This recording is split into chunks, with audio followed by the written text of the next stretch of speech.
Machine गोधडी जुन्या कपड्यांपासून आता ह्या गोधडीमध्ये काय काय टाकलेलं तुम्हाला मी माहिती सांगते. तर ह्याच्यामध्ये आजपर्यंत कोणी असं व्हिडिओमध्ये दाखवलेलं नाही. अगदी jeans pant, leggings pant, T shirt आणि युनिफॉर्मपासून, कॉलेजच्या युनिफॉर्मपासून अशी मस्त आपली गोधडी शिवलेली आहे. बघा, कॉटनची, खालूनवरून कॉटनच्या साड्या वापरलेल्या आहेत आणि हे डिलिव्हरीसाठी, आई आणि मुलासाठी, बाळासाठी अशी गोधडी आहे. तर चला आज मी तुम्हाला दाखवते काय आणि असे त्या कस्टमरचे 2 गाठोडे होते. तर त्यांनी बघा अशा प्रकारे कॉटनच्या साड्या दिल्या. त्यांच्या 3 गोधडींची ऑर्डर होती. तर मी तुम्हाला प्रथम एक गोधडी तुम्हाला दाखवते. नमस्कार, मी आनंदी कदम यूट्यूब चॅनलवरती तुमचे स्वागत आहे. तर अशा प्रकारे ह्या साड्या दिल्या तर कॉटनच्या, खालून वरून लावायच्या होत्या. त्याच्यामधून मी मधनं जॉईन करून घेतलेलं आहे आणि नंतर मी तुम्हाला कपडे दाखवते की काय काय कपडे तुम्हाला त्यांनी दिलेले आहेत. तर आजपर्यंत तुम्हाला कोणीही अशी माहिती सांगितली नाही, कोणीही अशी गोधडी दाखवलेली नाही की अशा छोट्या कपड्यांपासून गोधडी शिवते. तर अशा प्रकारचे त्यांचे पॅन्ट, बेडशीट आणि असे दिलेले होते. बघा, असे मस्त फोल्ड करून धुवून छान असे मधनं जॉईन करून घेतलेले होते. पहिले 1.5 पट्टीचं माप काढलेलं होतं. 4 इंच मी एक्स्ट्रा घेत असते कारण कटिंगमधून जाते. तर अशा प्रकारे मी त्याच्या साईडला म्हणजे असे विटा मांडलेले आहेत आणि हे उंचीला 6.5 फूट आहे आणि रुंदीला 5.5 फूट आहे. तर अशा प्रकारे सर्व त्याच्यावरती अशा विटा मांडून घेतल्या. त्याच्यावरती अशा प्रकारे पाणी शिंपडून घेते आणि बघा असं छोट्या कपड्यांपासून तुम्हाला जर आता उन्हाळी काम, म्हणजे आता कसं शेतामध्ये किंवा असं घरगुती ज्या असतात गृहिणी वगैरे, त्यांच्याकडे असे कपडे खूप शिल्लक राहिलेले असतात. तर मशीनवरती अशी गोधडी शिवू शकता. मी अगदी गोधडी भरण्यापासून, शिवण्यापासून, गोट मारण्यापासून सर्व काही माहिती तुम्हाला दाखवते. आणि बघा, तर जरा कॉटनची साडी असली म्हणून थोडं मी पाणी एक्स्ट्राच मारते कारण जे सुरकुत्या वगैरे अशा पडू नये. कारण कॉटनची साडी कशी असते, थोड्या सुरकुत्या पडतात, त्यामुळे थोडं एक्स्ट्रा मी जास्तच पाणी मारलेलं आहे. तर त्याच्यावरती मी पहिलं बेडशीट हातरून घेते आणि तुम्हाला सर्व माहिती सांगते की हा फॉर्म्युला वापरा. बघा, आता अशा प्रकारे म्हणजे छोट्या कपड्यांची जर गोधडी शिवायची असेल ना, तर खाली बेडशीट हातरा आणि बघा, बेडशीट हातरणं, खालून वरून बेडशीट हातरा आणि त्याच्यामध्ये जेवढे छोटे कपडे घालायचे तेवढे तुम्ही घालू शकता. तर अजिबात गोधडी तुमची गोळा होणार नाही मशीनवरती शिवताना. आणि बघा, प्रथम मी असं डबल बेडचं बेडशीट होतं ते मी कट करून घेतलेलं आहे कारण खूप फाटलेलं होतं. आणि बघा, आता अशा मस्त जुन्या कपड्यांपासून अशी खूप छान गोधडी शिवू शकते. आतमध्ये किती छोटे घातले तरी काही हरकत नाही, गोधडी खूप छान होते. पहिलं कसं म्हणजे हातावरच्या गोधड्या शिवतात ना, त्याच्यामध्ये असे छोटे छोटे कपडे वापर करत होते. पण जे आता मशीन गोधड्या जे शिवतात ना, तर एवढे छोटे कपडे कोणीही वापरत नाही. तर मी तुम्हाला छोट्या कपड्यांपासून पण ह्या छोट्या कपड्यांचा वापर कसा करायचा आणि ती गोधडी अजिबात गोळा नाही झाली पाहिजे, अशा प्रकारे मी तुम्हाला म्हणजे ट्रिक फॉर्म्युला पण सांगते. आता सर्वप्रथम हे अशा पॅन्टी होत्या, कॉलेजचे युनिफॉर्म होते. तर अशा प्रकारे त्यांनी सर्व कटिंग वगैरे शिलाई काढून घेतलेले होते. तर अशा प्रकारे मी सर्व हातरून घेते आणि ह्याला हे स्टिकर होतं, तर ह्यानं काय होतं, थोडे सुया जातात, त्यामुळे मी काढून घेणार आहे. आणि हुक पण होतं म्हणून मी ती साईडला ठेवले. म्हणलं शेवटी ज्यावेळेस शेवटची गोधडी शिवता येईल त्यात टाकता येईल अशा प्रकारे. म्हणून मी तुम्हाला सांगते की हुक वगैरे काही असतील ना, तर असे स्टिकर मशीनने केलेले असतात ते अजिबात टाकत जाऊ नका कारण त्यांना सुया जायची भीती असते. अशा प्रकारे काळजी घेतली ना, तर खूप छान गोधडी होते आणि आपल्या सुईची पण बचत होते, म्हणजे अजिबात सुई तुटत नाही आणि मशीनला पण काही प्रॉब्लेम होत. तर बघा, आता असे एकावर एक असे हातरून घ्यायचे. आता हे पॅन्ट होते, लेगीज पॅन्ट होते आणि ते पण असे मधनं कट करून घेतलेले आहे. बघा, अशा प्रकारे मी ते पण हातरून घेतलेलं आहे आणि अशा लेगीज पॅन्टचा सुद्धा वापर होतो. आजपर्यंत कोणी तुम्हाला कुठल्याही चॅनेलवरती छोट्या कपड्यांपासून गोधडी कोणीही अशी शिवलेली दाखवलेली नाही किंवा लेगीज पॅन्टपासून, टी शर्टपासून, कॉलेजच्या युनिफॉर्मपासून मी सर्व ह्याच्यामध्ये सर्व माहिती सांगते की कसे.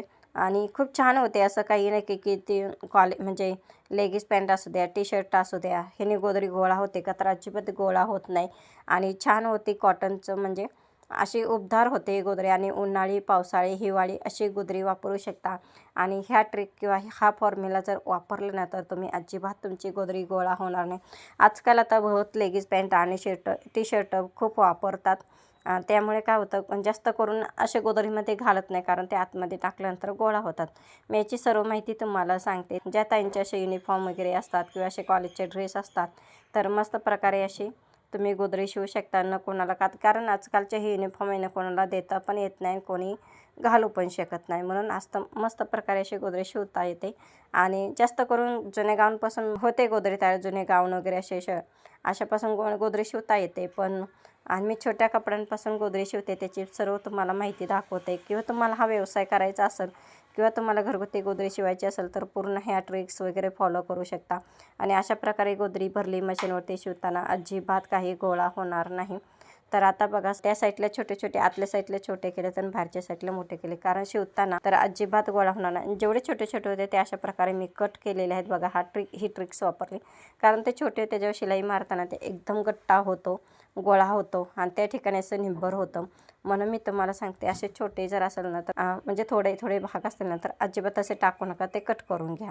तर आता मध्ये तुम्हाला टी शर्टचा भाग टाकलेला आहे, पलीकडच्या साईडला टी शर्टचा भाग टाकलेला आहे. आणि त्यांनी अशी मस्त घडी घालून दिलेली ते व्यवस्थित, कारण त्यांची गोदडी खूप छान होणार आहे. आणि घडी घातली ना तर अजिबात गोळा होत नाही. आणि ज्या ताईंना कटिंग करायचं असेल तर त्यांनी व्यवस्थित कटिंग पण करून द्या, व्यवस्थित शिलाई करून द्या, व्यवस्थित म्हणजे शिलाई काढून द्या, मस्त गोदडी तयार होते. तर तुम्ही जर कटिंग करून देत असाल, त्याची शिलाई नसेल काढत, तर अजिबात गोदडी चांगली होत नाही. गोळा कसं असं गोदडीला असं मध्ये टेंगोळा आल्यासारखं होतं. त्यामुळे मी तुम्हाला सर्व माहिती सांगते. बघा, आता ही पण बरमुडा होता, लेगीज पॅन्ट होते आणि ह्या अशा प्रकारे पॅन्टी पण होत्या, साध्या साध्या पॅन्टी. बघा, व्हाईट कलरच्या पॅन्टी होत्या, ते पण अशा मध्ये प्रकारे हातरून घेते. आणि आता तुम्ही म्हणताल की किती थर टाकले बाई, किती जाड होईल गोदडी, तर अजिबात नाही, नॉर्मल गोदडी होते, एवढी पण जास्त हेवी होणार नाही. आणि जर तुम्ही लईच पातळ गोदडी शिवली तर अशा छोटे छोटे आतमध्ये कपडे वापरले तर सरकण्याची भीती असते. तर बघा, आणि अशा प्रकारचे हे युनिफॉर्म होता, हा पण मी त्याच्यावरती हातरून घेतलेला आहे. तर बघा, आता अशा प्रकारे हातरून घेतलेले आहेत कपडे छोटे छोटे. आणि तुम्हाला आता शिलाईचे पण पुढचे व्हिडिओ येतील आणि गोट मारलेल्याचं पण व्हिडिओ येतील, पण शेवटपर्यंत व्हिडिओ बघा, म्हणजे तुम्हाला सर्व माहिती भेटेल. आणि जर तुम्हाला जर काही प्रॉब्लेम वाटत असेल तर तुम्ही नक्कीच कमेंटद्वारे करा, किंवा काही ताईंना बिझनेस करायचा असेल तर मी त्याच्याविषयी पण संपूर्ण माहिती देईल. आणि खूप अशा ऑर्डर आलेले आहेत माझ्याकडे सध्या. आता मी गाऊनचे पीस काढलेले आहेत बघा, ते गाऊनचे पीसमधनं असे टाकलेले आहेत. आणि कसं असतं, नॉर्मल लय जाड पण गोदडी शिवायची नाही आणि लय पातळ पण गोदडी शिवायची नाही. जर तुम्ही पातळ छोट्या कपड्यांपासून गोदडी शिवत असाल तर मध्ये गोळा होते आणि आरपार प्रकाश होतो, तर जो कपडा सरकलेला असतो. कमीत कमी मी तुम्हाला सांगते, छोट्या कपड्यांची जर गोदडी शिवत असाल तर कमीत कमी 3 थर तर किंवा 3 किंवा 4 थर तर मध्ये टाकून, खालून वरून बेडशीट, त्याच्या खालून वरून साडी, तर म्हणजे अजिबात म्हणजे गोदडी पण खूप छान होईल. आणि अजिबात गोदडी, आतले छोटे कपडे तर अजिबात गोळा होणार नाही. म्हणून मी तुम्हाला माहिती सांगते, जर छोट्या कपड्यांची जर गोदडी शिवत असाल तर जाड शिवा, पातळ शिवू नका. साड्यांची चालते पण छोट्या कपड्यांची चालत. आणि टिप पण छान येत नाही, कारण मशीनला कशी असते, आपण जे गोदडीची स्पेशल मशीन घेतलेली असते तर त्याला आपण घेतानाच विचार करून घेतलेला असतं की आपल्या ह्याच्यावरती जाड कपडे शिवता आले पाहिजेत. आणि जर पातळ कपडे शिवताल ना तर खालून टिप व्यवस्थित येत नाही आणि मग ते टिप उसवण्याची भीती असते. त्यामुळे शिवताना मात्र जाड शिवा, जाड गोदडी शिवा, पातळ शिवू नका. शक्यतो बऱ्याच ताईंनी मला असे ना, आता मी पहिले जाड गोदड्या शिवलेले आहे आणि त्या जाड गोदड्या शिवून शिवण्यापर त्या म्हणल्या की एवढे जाड नको, हेवी होतात, आणि म्हणून त्यांनी पातळ दिले छोट्या कपड्यांपासून. पण शक्यतो मी तुम्हाला सांगते, साडींची जर गोदडी असेल तर तुम्ही पातळ शिवू शकता, पण छोट्या कपड्यांची गोदडी ना तरी अजिबात शिवू नका. आता इथं थोडी शिलाई राहिलेली होती, ते कट असा गोळा झालेला होता, तर तेवढं मी ओपन करून घेतले आणि त्याच्यावरती असं अखंड बेडशीट मी त्याच्यावरती टाकून घेतलेली. कारण ज्यावेळेस आपण मधनं छोटे कपडे टाकता तर ते गोळा होऊ नये शिलाई मारताना, त्यामुळे मी त्याच्यावरती बेडशीट टाकलेलं आहे. आणि बघा, तर अशा प्रकारे जर तुम्ही हे ट्रिक्स फॉलो केले किंवा हा फॉर्म्युला वापरला तर अजिबात तुमच्या छोट्या कपड्यांपासून गोदडी गोळा होणार नाही. आणि मला त्याच्यावरती बेडशीट तुकडे करून हातरायचे होते, तर अशा प्रकारचे युनिफॉर्मचे मी हे टाकलेले आहे. आणि ही पण लेगीज पॅन्ट आहे, ते पण अशा प्रकारे पूर्ण हातरून घेतलेलं. आता त्याच्यावरती मी अखंड साडी, आणि तुम्हाला अगदी हात शिलाई करण्यापासून, शिलाईवरती टिप कशी मारण्यापासून, गोट मारण्यापासून पूर्ण ह्या व्हिडिओमध्ये असणार आहे. म्हणून अजूनही ताईंना मी सांगते की शेवटपर्यंत व्हिडिओ बघा, स्किप काही करू नका. आणि ज्या ताईंना मशीनवरती गोदडी शिवायची असेल तर नक्की हा शेवटपर्यंत बघा. आणि जर तुम्हाला काही प्रॉब्लेम वाटत असेल तर नक्कीच कमेंटद्वारे तुम्ही देऊ शकता. आता बरेच ताई मला म्हणतील की ताई तुम्ही गोदडी शिवता कुठे, राहता कुठे. बघा, तर अशा प्रकारे आहेत ना, मी सर्व आहेत ना हा टाके घालून घेतलेले आहेत बघा. त्याच्यावरती दिसत नव्हते म्हणून मी तुम्हाला दाखवते. बघा, तर अशा प्रकारे हात टाके घातलेले आहेत, मोठ्या धाग्याने घातलेले आहेत, जे आपण गोदडीला, जाड गोदडीला धागा शिवतो तशा प्रकारे. आता तुम्हाला शिलाई मारताना दाखवते बघा. तर अशा प्रकारे माझी अर्धी शिलाई मारून झालेली आणि गोदडी मात्र फिरवून झालेली आहे माझी. जी जास्त भाग होते ते ह्या साईडला केलेले, कमी साईड आतल्या साईडला घेतलेले आहे. जेणेकरून तुम्हाला सांगते, जर तुम्ही सुरुवात गोदडीची करत असाल तर कमी भाग असेल ते आतमध्ये घालायचं आणि जे जास्त भाग असेल त्या साईडला घालायचं. ज्यावेळेस अर्ध्यामध्ये गोधडी येते त्यावेळेस तुम्ही फिरवून घेत जावा आणि अर्धी साईड आतमध्ये टाकत जावा जे शिलाईची मारायची. आणि जे शिलाई मारलेली भाग आहे ते साईडला ओपन करत जावा, म्हणजे साईडला टाकत जावा, मशीनच्या बाहेर टाकत जावा. म्हणजे कसं कमी साईज येतात. माझी कमी साईज आलेली होती ना त्या साईडने बघा आता ते आत नाही आहे, म्हणजे गोधडी सरकायला पण खूप सोपे होते आणि अजिबात काही गोळा होत नाही. जर तुम्ही एका साईडने जर गोधडी पूर्ण आतमध्ये घालताल मशीनच्या आतमध्ये आपल्याला ती गोधडी पण उरकत नाही म्हणजे शिवताना. आणि टिपा पण खूप म्हणजे अशा सरळ येत नाहीत टिपा, म्हणजे सरळ टिपा येतात. म्हणून मी तुम्हाला सर्व माहिती सांगते. आणि गोधडी शिवताना आणि पूर्ण म्हणजे अर्ध्यापर्यंत शिवत आले ना लगेच फिरवून घ्यायची गोधडी, लगेच पलटून घ्यायची. म्हणजे फिरवून घ्यायची पलटून, म्हणजे उलटी साईडने सव्वाशे साईज असं करू नका, नाहीतर बरोबर लेवल होत नाही. बघा आणि ज्यावेळेस मी गोधडी म्हणजे गोधडी पुढे सरकावते त्या साईडने मी फोल्ड करून घे. आता तुम्हाला माहिती तर समजलीच असेल की गोधडी शिलाई मारताना जरी तुमची शिलाई मारताना गोधडी निम्म्यापर्यंत आली, काय काय ताईंची काय होते निम्म्यापर्यंत गोधडी येते आणि ते गोळा होते, तर ते गोळा झाले तर ज्या ताईंची गोळा होते त्या ताईंनी पण नक्की सांगा. मी त्याच्यावरती पण एक व्हिडिओ टाकलेला आहे, तुम्हाला नक्की व्हॉट्सअपला माझे जे जुने व्हिडिओ आहेत त्याच्यामध्ये माझा मोबाईल नंबर दिलेला आहे. आत्ता सध्या मी देऊ शकत नाही, कारण जरी ह्याच्यामध्ये दिला तर बहुतेक भरपूर कॉन्टॅक्ट म्हणजे असं हे येतं की मला पण ताई गोधडी शिवायची, त्यामुळे मी सध्या आता कॉन्टॅक्ट देत नाही. आणि मी राहते कुठे, मी निगडीमध्ये राहते, पुण्यामध्ये निगडीमध्ये रुपीनगरमध्ये राहते. आणि ज्या ताईंना शिवायची असेल ना सध्या तर मी आता ऑर्डर घेत नाही, पण कृपा करून आता ऑर्डरचं काही देऊ नका. म्हणून मी तुम्हाला सर्व माहिती सांगितले. एवढे ऑर्डर आलेले आहेत ना तुम्हाला सांगते, दिवसाला कमीत कमी जरी माझा कॉन्टॅक्ट नंबर न दिले तरी तर मला तुम्ही सांगता 10 ऑर्डर नक्की दिवसाला येतात. तेवढा मी 10 ऑर्डर कॅन्सल करते. आणि ज्या ताईंची खूपच अर्जंट गोधडी असेल त्याचीच घेते, जास्त करून मी कोणाची घेत नाही. आणि ज्या ताईंची अर्जंट गोधडी असेल तरी मी त्या ताईंना सांगते 4 महिने लागेल, माझ्याकडून सध्या आता होत नाही. म्हणून मी तुम्हाला सांगते, म्हणून मी माझा कॉन्टॅक्ट नंबर देत नाही. आणि जे ताईंना शिवायचे असेल तरी त्यांना सांगते ज्यावेळेस माझा लोड कमी होईल त्यावेळेस नक्कीच व्हिडिओ दाखवण्यात येईल की आत्ता सध्या माझ्याकडचं लोड कमी झाले आहे, आत्ता सध्या मी ऑर्डर घेते मनुष्यना. आणि बघा आता अशा प्रकारे माझे सर्व इथनं टिपा मारून झालेले आहेत. बघा आता शेवटची टिप मारताना अशी काळजी घ्यायची, ज्यावेळेस आपण शेवटची टिप मारते खालचं कापड मात्र सारून घ्यायचं. बघा अशा प्रकारे कपडे सारून घ्यायचं, नाही तर त्याच्यामध्ये गुत्तं ते बरोबर दिसत नाही, मग परत आपल्याला टिप पुसवावं लागते, मग असं डबल काम होतं. चला आता अशा प्रकारे मी गोधडी फिरवून घेतलेली, मी काही कट करत नाही. ज्यावेळेस माझी पूर्ण गोधडी होते त्यावेळेसच मी कट करते. आणि बघा आता अशा प्रकारे मी आता आडवे चेक्स मारून घेते. सुरुवातीलाच मी उभे मारून घेतले गोधडीला, नंतर आडवे मारते. तर काय होतं माहिती आहे, उभे जसं गोधडीला मारलं त्यासं उभे कपडे आपण जास्त घेतलं माप जास्त घेतलं जातं. जर आडवे तुम्ही मारसाल तर आडव्यामध्ये पण जास्त माप घेतलं नाही आणि ते खूप कटिंग करण्यामध्ये जातं.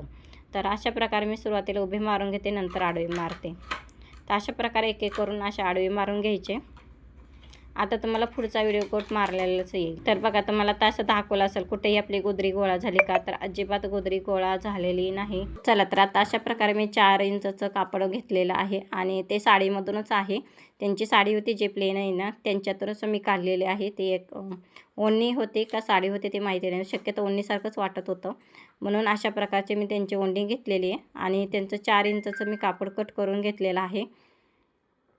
आणि बघा आता अशा प्रकारे आहेत ना गोट मारताना मात्र काळजी घ्यायची. 1.5 इंच आतमध्ये गोधडीचं कापड आणि वरचं जे आपण जे असतं ना ते एकावर एक ठेवून 1.5 इंच आतमध्ये ठेवायचं आणि नंतर त्याच्यावरती अशा प्रकारे टिप मारायची. टिप मारताना मात्र गोटचं कापड आहे ना ताणून धरायचं आणि नंतर एक्स्ट्रा आपण ज्यावेळेस फोल्ड करतो त्यावेळेस अशा प्रकारे फोल्ड करून घ्यायचं.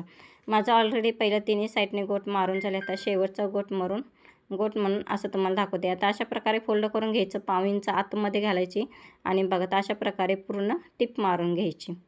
तर आता तुम्हाला सर्व माहिती सांगितली. आणि टिप मारताना मात्र येत ना अशी कडवं टिप मारायची.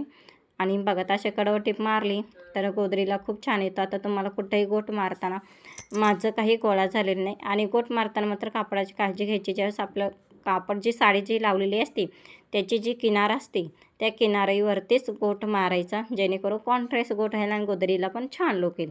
आता जी किनार होती ना गोधडीची त्या किनारीलाच मी हा कॉन्ट्रास्ट चॉकलेटी कलरचा गोट घेतलेला आहे. तर बघा तर अशा प्रकारे कुठलीही खालची वरची साईड असू द्या त्या साईडनंच आपण जी कॉन्ट्रास्ट किनार असते ना त्या किनारीलाच कॉन्ट्रास्ट गोट मारून घ्यायचा. बघा तर अशा प्रकारे बघा आपले आता सर्व हे जे कोणे असतात ना ते बंद करून घ्यायचे आणि नंतर टिपा मारून घ्यायचे, जेणेकरून आपले सुटलेलं असतं ना कुठं धागा वगैरे, तर अशा प्रकारे डबल टिप मारून घ्यायची. म्हणजे कुठंही थोडं जरी सुटलं ना तर त्यापासून गोट सुटू शकतो आणि लवकरच ते गोट सुटला की गोदरी छान दिसत नाही किंवा खराब होते लवकर. तर अशा प्रकारे माझे डबल टिपा मारून झालेले आहेत. चला, तर आपली अशी मस्त आपली गोदरी तयार झालेली आहेत मैत्रिणींनो. कशी आवडली लाईक करा, सबस्क्राईब करा, शेअर करा. कॉन्ट्रास्ट असा गोटची पण फिनिशिंग पाहून घ्या, गोदरीची पण फिनिशिंग पाहू शकता. आणि उंचीला तुम्हाला मी सांगते 6.25 फूट आहे आणि रुंदीला 5.5 फूट आहे. तुम्हाला उंची दाखवली, रुंदी सांगितली, सर्व माहिती तुम्हाला सांगितली आहे गोदडीविषयी. चला, व्हिडिओ आवडला असेल तर लाईक, सबस्क्राईब, शेअर करायला विसरू नका. भेटूया नवीन व्हिडिओमध्ये. तोपर्यंत श्री स्वामी समर्थ. असंच माझ्या गोदऱ्यांचे व्हिडिओ बघत राहा आणि शेअर करत राहा, लाईक करत राहा. आणि जाता आहे ना बेल आयकॉनचं बटन दाबा, जेणेकरून ज्यावेळेस मी नवीन व्हिडिओ टाकेल तर तुम्हाला त्याची लिंक तुम्हाला सर्वात आधी तुम्हाला पोचेल. तर चला, बाय बाय. श्री स्वामी समर्थ. चला, कशी वाटली गोदरी कॉटनच्या साडीपासून. आणि डिलिव्हरीसाठी स्पेशल गोदरी आपली आहे, बाळासाठी आणि आईसाठी. बॅक साईडने पण पाहू शकता.